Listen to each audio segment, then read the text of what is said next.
অনেকেই মনে করেন খেজুর শুধু আরব দেশের ফল, কিন্তু বাস্তবে বিষয়টা একদম আলাদা। পৃথিবীর অনেক দেশেই খেজুর চাষ হয় এবং সবচেয়ে বেশি উৎপাদন হয় মিশরে। এরপরেই আছে সৌদি আরব এবং ইরান। প্রতি বছর এই দেশগুলোতে কোটি কোটি টন খেজুর উৎপাদন হয়ে বিশ্বের বিভিন্ন দেশে পৌঁছে যায়। তবে খেজুর শুধু খাবার ফল নয়, এটা একটি বহুমুখী শিল্পপণ্যও। বড় বড় কারখানায় খেজুর থেকে তৈরি করা হয় সিরাপ, পেস্ট, পাউডার, এমনকি বিভিন্ন খাদ্য উপাদান।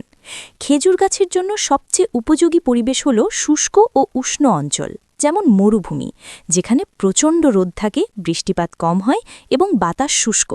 এই পরিবেশেই খেজুর সবচেয়ে ভালো জন্মায়। আধুনিক সময়ে খেজুর চাষ সাধারণত বীজ থেকে শুরু করা হয় না। উন্নত দেশগুলোতে টিস্যু কালচার পদ্ধতিতে তৈরি চারা ব্যবহার করা হয়।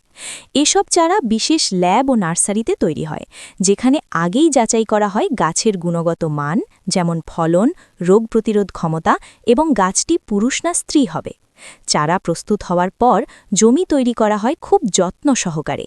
খেজুর গাছ পানি জমে থাকে এমন মাটিতে টিকে থাকতে পারে না, তাই বালু মিশ্রিত দোআঁশ মাটি সবচেয়ে উপযুক্ত।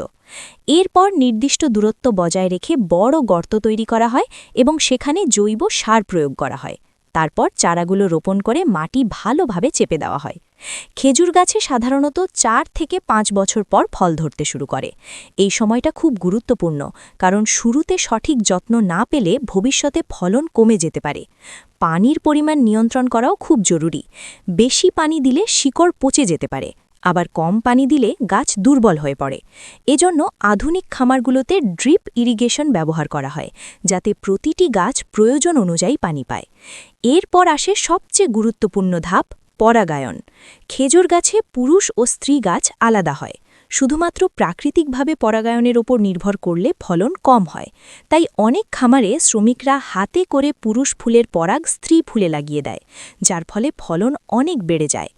কিছুদিন পর গাছে কাঁচা খেজুর দেখা যায়।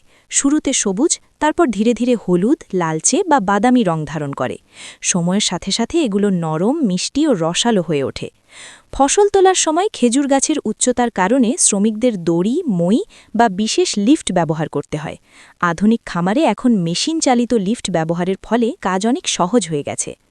সংগ্রহের পর খেজুর সরাসরি বাজারে যায় না। প্রথমে ফ্যাক্টরিতে নিয়ে গিয়ে পরিষ্কার করা হয় এবং মান অনুযায়ী আলাদা করা হয়। এরপর শুকানোর প্রক্রিয়া শুরু হয়। কিছু খেজুর রোদে শুকানো হয়, আবার কিছু মেশিনে নিয়ন্ত্রিত তাপে শুকানো হয়।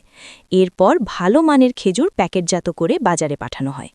তবে সব খেজুর সরাসরি খাওয়ার জন্য ব্যবহার করা হয় না। অনেক খেজুর থেকে তৈরি হয় সিরাপ, যা মধুর বিকল্প হিসেবে ব্যবহার করা হয়। এছাড়াও তৈরি হয় খেজুর পেস্ট ও পাউডার, যা কেক, বিস্কুট, চকলেট ও শিশু খাদ্যে ব্যবহৃত হয়। সবচেয়ে মজার বিষয় হল, যে খেজুরগুলো খাওয়ার উপযোগী নয় সেগুলোও ফেলে দেওয়া হয় না। এগুলো দিয়ে তৈরি করা হয় পশু খাদ্য, ভিনেগার, এমনকি বায়োফুয়েল।